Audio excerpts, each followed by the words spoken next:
देखिए हमने एक बारंबारता बंटन लिया है। इसी सवाल के माध्यम से मैं आपको माध्य निकालना बताऊंगा तीनों विधियों से, चाहे प्रत्यक्ष विधि हो, चाहे कल्पित माध्य विधि हो, चाहे तुम्हारा पग विचलन विधि हो। तो देखो सबसे पहले सवाल किस तरीके से दिया जाएगा। सवाल ऐसे दिया जाएगा, जो तीसरे टाइप का सवाल होगा। मैंने आपको अवर्गीकृत को वर्गीकृत रूप में बना करके, और अब तुम्हारा कहीं ना कहीं बारंबारता बंटन जिसमें वर्ग अंतराल करके दिए जाएंगे, उसको कैसे हल करेंगे अब हमारा मुख्य रूप से इसको देखना। और मैं इस सवाल को तीनों विधियों से बता दूंगा आपको। तो देखो इसमें क्या होगा, एक हमारा वर्ग अंतराल की सारणी दी गई होगी, एक हमारा विद्यार्थियों की संख्या या कोई हमारा आवृत्ति बारंबारता की सारणी दी गई होगी, ठीक है ना। तो ये संभवतः वैसे सवाल में पूरा लिखा तो नहीं है, लेकिन ये हो सकता है कि किसी विषय में प्राप्त या कक्षा के विद्यार्थियों के प्राप्त अंकों का परसेंटेज का ये बना हुआ है, ठीक है ना। तो देखो इसमें जो वर्ग अंतराल है 10 से 25%, मैं ऐसा मानता हूं कि परसेंटेज ही का है। 10 से 25% जितने बच्चों के यहाँ हैं, 10 से 25% के बीच ऐसे दो विद्यार्थी,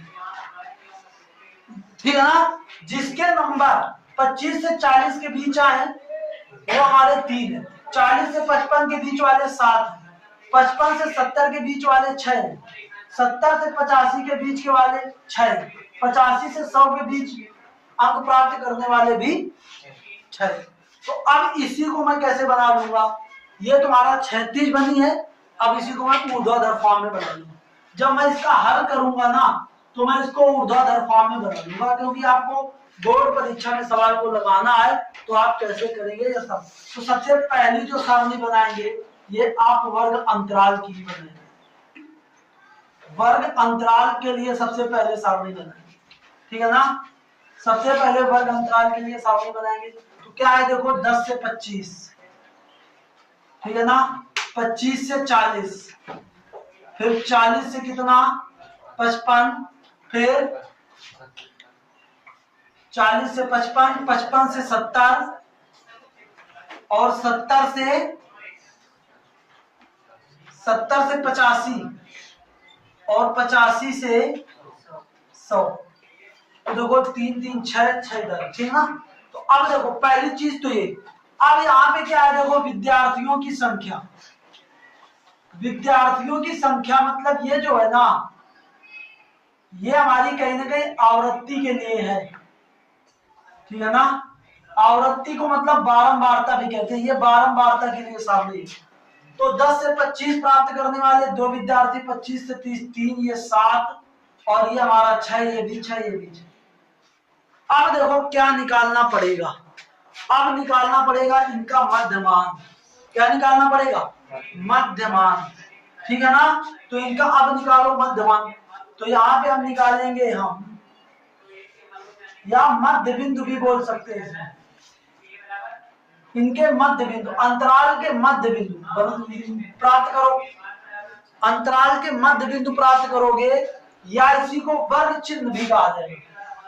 इसको क्या प्राप्त करेंगे, वर्ग चिन्ह, ठीक है ना। इसको हम कहेंगे x। अब इनको लिखो, अब इनको प्राप्त करो, तो इसको क्या कहेंगे, 10 और 25 का योग, 35 का आधा, 17.5, और ये 40 50 60 65, 65 का आधा 32.5, ठीक है ना। और फिर ये कितना होगा, ठीक है ना, ये कितना 47, हाँ 40 और 50 के बीच, ये हमारा कितना 47.5। देखो तो कहीं ना कहीं इनके बीच में 15 का अंतर चला है, इनके बीच में भी 15 का अंतर हो जाएगा। 55 और 70, ये कितना हो जाएगा 55 और 70, तो ये हमारा हो जाएगा कितना 62.5, और फिर 70 और 80 77.5, और फिर ये हमारा 85 और तो इतना 92.5 ऐसे बन जाएगा इसका ये वर्ग चिन्ह। ठीक है ना, ये हमारा क्या बनेगा, वर्ग चिन्ह। तो वर्ग चिन्ह कभी कभी अगर ये पूछ लिया जाए कि वर्ग चिन्ह कैसे निकालोगे, तो जाहिर सी बात है वर्ग चिन्ह हमारा क्या होगा, ऊपर, ठीक है ना, ऊपरी सीमा या क्या जो निम्न सीमा प्लस ऊपरी सीमा बटे 2, ठीक है ना, निम्न सीमा प्लस ऊपरी सीमा बटे 2। तो ये हमारी देखो इस पद के लिए ये निम्न सीमा ये ऊपरी सीमा, इन दोनों का योग बटे 2, तो ये वर्ग चिन्ह निकला। इस पद के लिए ये वर्ग चिन्ह, इस वर्ग अंतराल के लिए ये वर्ग चिन्ह, इस वर्ग अंतराल के लिए ये वर्ग चिन्ह, सभी के लिए ये वर्ग चिन्ह। ठीक है ना। अब देखो पहली विधि, अब मैं इसको देखूंगा प्रत्यक्ष विधि से। किससे देखना है, प्रत्यक्ष विधि से। बात को ध्यान से समझना भाई सभी लोग। अब मैं इसको प्रत्यक्ष विधि से बात को समझूंगा। तो प्रत्यक्ष विधि में आपने देखो f का मान भी पता है, आपको x का मान भी पता है, तो आपको कुछ नहीं करना, आपको f इंटू x निकाल देना है, f इंटू x निकाल देना है। या अपना कभी कभी आपको ऐसे ये fi लिखा मिलता है, तो इससे कंफ्यूज मत होना, ऐसा भी लिखा मिल सकता है, कोई दिक्कत नहीं है। xi या फाई कहने का मतलब ये होता है पहला पद, दूसरा पद, तीसरा पद, चौथा पद बनाने के लिए आसान रहता है। i का मान 1 होगा तो पहला, 2 होगा तो दूसरा, तीसरा 3 होगा तो तीसरा, ऐसे। ठीक है ना। तो यहाँ पे देखो अब इनका गुणनफल करो। सबसे पहले तो सिग्मा f निकालो, बताओ कितना आएगा, 5 7 5 12 6 18 6 24 6 30, तो ये आ गया 30। ठीक है ना। अब इनका सम करो, इनका गुणा कराओ, तो कितना होगा ये 2 10, ये हमारा 17 दूनी 34 और ये 35, तो ये 35.0 लगा जरूर लिखेंगे। तो ये हमारा देखो 3 बचे 15, 3 दूनी 6 7 और ये 3 त्रिका 9। ठीक है ना। और यहाँ पे ये हमारा दशमलव, फिर हमारा देखो 7 है, तो 7 पना 35, 7 7 49 50 51 52। ठीक है ना। 7 चौको 28 और 28 और 5 33, और ये एक अंक पहले देखो यहाँ पे दशमलव था, 6 पंचे 30, 6 दूनी 12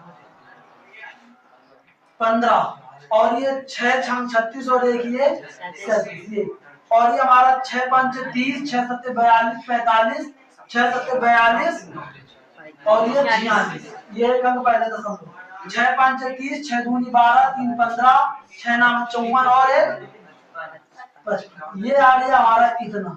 अब इन सबको जोड़ दो, तो देखो ये हमारा दशमलव के, ये हमारा 5 5 10, ये हो गया 10 के 0 1 हासिल, तो ये हमारा 6 7 6 13 14 15, हाँ 5 है तो एक हासिल ना, का 6। ठीक है ना। तो 6 7 6 13 14 15 15 6 20 20 5 25 25 5 30 30 में फिर हासिल 3 के 3 3 3 6 9 6 15 15 16 17 18 और 18 और 5 18 और 7 25 25 6 31 और 31 और 5 31 और 5 ही हमारा 36, फिर 3 हासिल। ठीक है ना। तो देखो अब 2 2 अंक वालों का तो कोई काम ही नहीं है, 3 3 अंक वालों का काम है। तो यहाँ पे हमारा 3 हासिल था, 3 3 6 9 9 4 13 13 5 18, तो ये हमारा आ गया 18, ये आ गया 1860। ये किसका मान आया, सिग्मा fi इंटू xi। तो अब देखो इसके लिए फार्मूला हमारा क्या होता है, माध्य x बार बराबर समेशन या सिग्मा भी बोल दो, fi जनरल भाषा में आप सिग्मा ही बोलते हैं, fi xi अपान ये सिग्मा fi। अब डिवाइड कराओ, तो ये हमारा कितना आया 1860। ठीक है ना। 1860 और बटे कितना 30, बटे 30, इससे काटोगे कितना आ जाएगा 3 18 3 6, ये आ जाएगा 62, इसका उत्तर है। ठीक है ना। 62 इसका उत्तर हो जाएगा। बताओ कोई दिक्कत होगी क्या। ठीक है ना। 62 हमारा इसका उत्तर होगा। और देखो ये प्रत्यक्ष विधि से निकाला। यहाँ पे क्या था, यहाँ पे दिक्कत क्या है, काफी बड़ी बड़ी संख्याओं का गुणा भाग कराना पड़ा ना। तो अब अगर आपको इससे बचना है तो क्या करेंगे, इस वर्ग चिन्ह में जो आपको समझ में है, देखो ये पैटर्न में बढ़ रही है, 15 15 15 15 के अंतर में बढ़ रही है कि नहीं। तो आप इसमें ये कोशिश करो कि बीच वाला कोई भी नंबर, 17 और 92 के बीच वाला कोई भी नंबर एक कल्पित माध्य ले लो जो इसी में दिया गया हो, ठीक।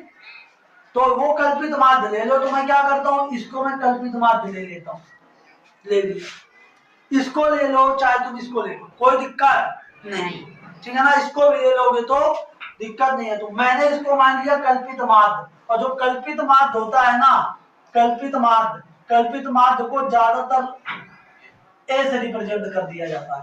तो मैं इसको लिखे दे रहा हूं ए, क्या लिखे दे रहा हूं। अब मुझको पता करो, अब मुझको इसको निकालने की जरूरत नहीं पड़ेगी, तो मैं इसको साफ कर देता हूं, ठीक है ना। फालतू में जगह भरे कोई मतलब नहीं है, ठीक है ना। अब देखो विचलन, अब मैं निकालूंगा विचलन, क्या निकालूंगा, विचलन निकालूंगा। तो विचलन हमारा कैसे निकाला जाता है, विचलन हमारा निकाला जाता है, विचलन को हम कहेंगे डी, और ये हमारा होता है x माइनस ए, एक्स आई माइनस ए कह दो, ठीक। अब बताओ क्या आएगा, यहाँ पे हमारा 17.5 माइनस 62.5 बराबर कितना आएगा, बताओ। यहाँ पे हमारा 32.5 माइनस ये 62.5 बराबर कितना आएगा, ये हमारा कितना 47.5 माइनस ये 62.5 कितना आएगा, 62.5 माइनस 62.5 ये कितना आएगा, 0, ठीक है ना। और ये हमारा 77.5 माइनस 62.5 ये कितना आएगा, देखो। अब ये सब घटा के देखो भाई कितना कितना आएंगे, ठीक है ना। ये हमारा कितना आएगा, माइनस का 45, चिन्ह सही तरह रखेंगे भाई, चिन्ह में लोचा नहीं करना है। ये माइनस का 45, ये कितना आएगा,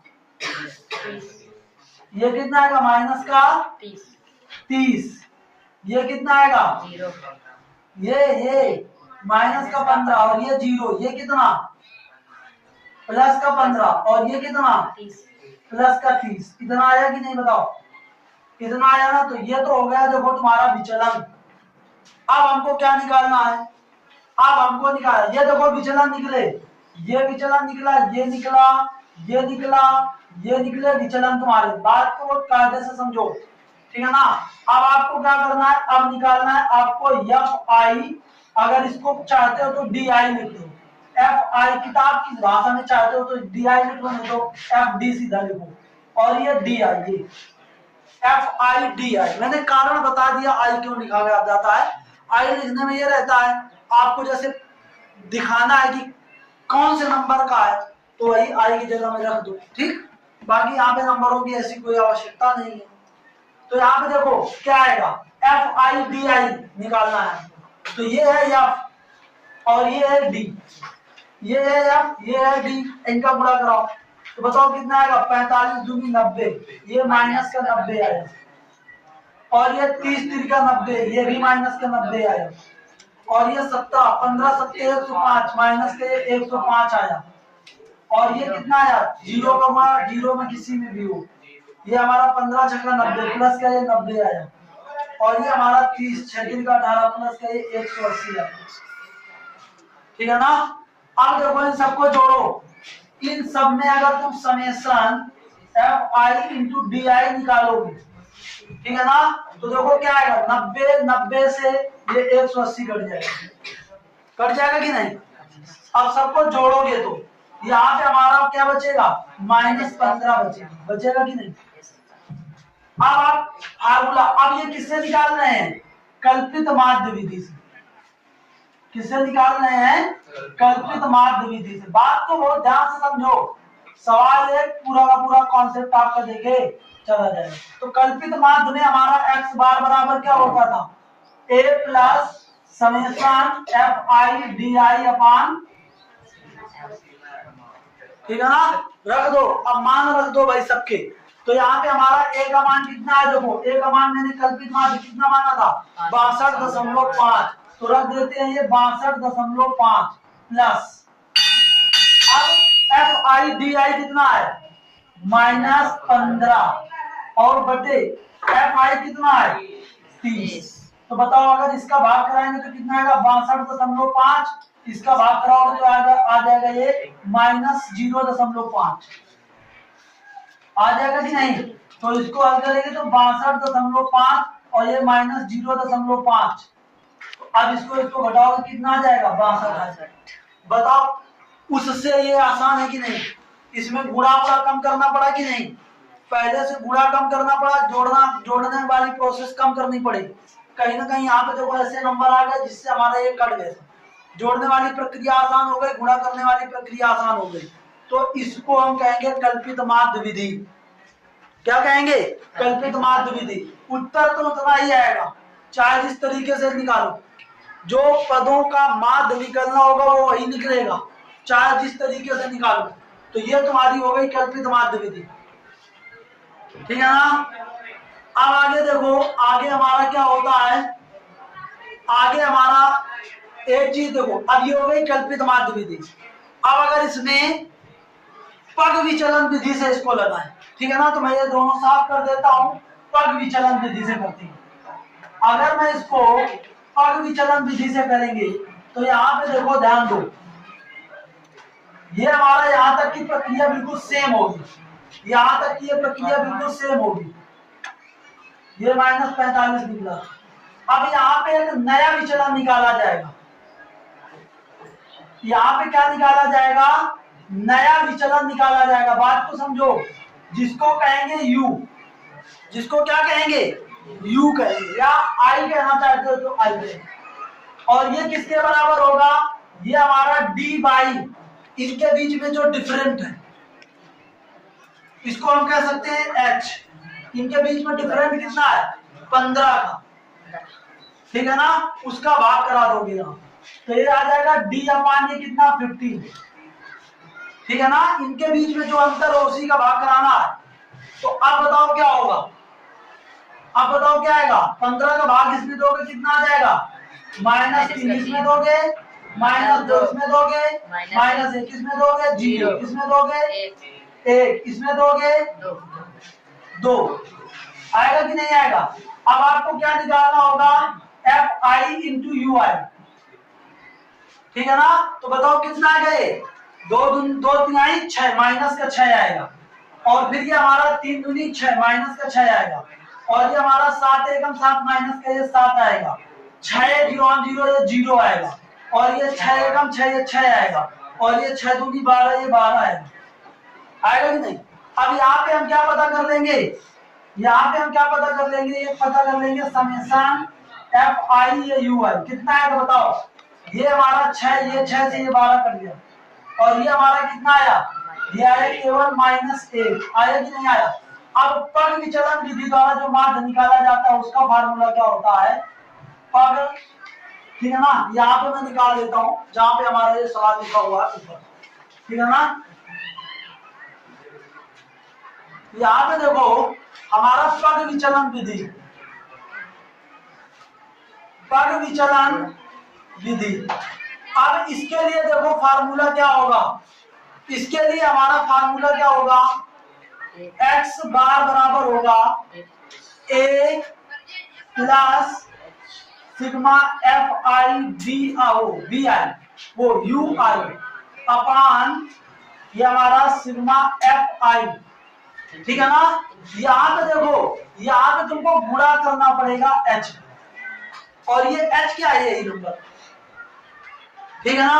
अब करो तो यार ये देखो कितना आया था 62.5 प्लस ये कितना आया था, ये कितना आया है -1, और ये 30, और ये कितना 15, ठीक है ना। तो ये 15 दूनी 30, तो ये हमारा आया 62.5 माइनस 1/2, 1/2 को हम दशमलव में बदलें तो 0.5, तो ये भी तो तुम्हारा 62 आएगा, ठीक है ना। ये फार्मूले ध्यान देने हैं, ये फार्मूलों का बड़ा महत्व है, ठीक है ना। पग विचलन विधि में ये वाली प्रोसेस की जाती है और इसके इंटू में एच कर दी जाती है।